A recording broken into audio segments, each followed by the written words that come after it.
Історія жіночих ім'ян. Історія жіночих ім'ян. Історія жіночих ім'ян. Гісторыя жаночых імён.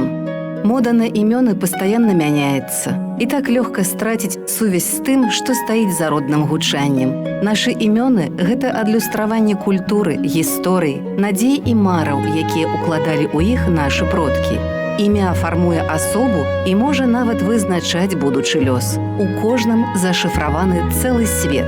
Свет легенд і міфаў, рэлігійных вераванняў і гістарычных падзей.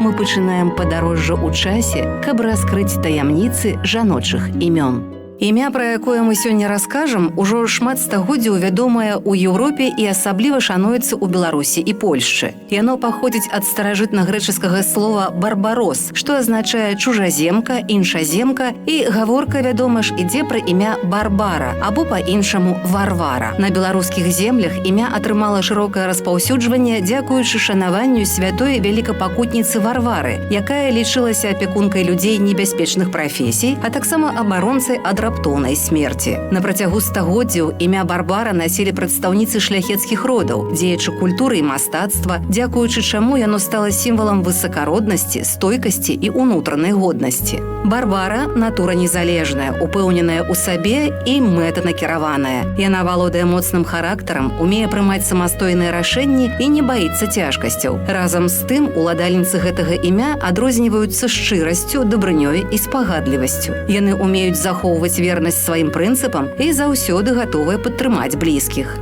У сям'і дзяўчынак ласкава называюць Бася, Барбі, Баруся, Барка, Баруня. Сёння імя Барбара зноў вяртаецца ў моду. Яго выбіраюць бацькі, якія цэняць традыцыі, высакароднае гучанне і моцную гісторыю гэтага прыгожага жаночага імя. На жаль, за апошнія 10 гадоў гэтае імя ні разу не было зарэгістравана.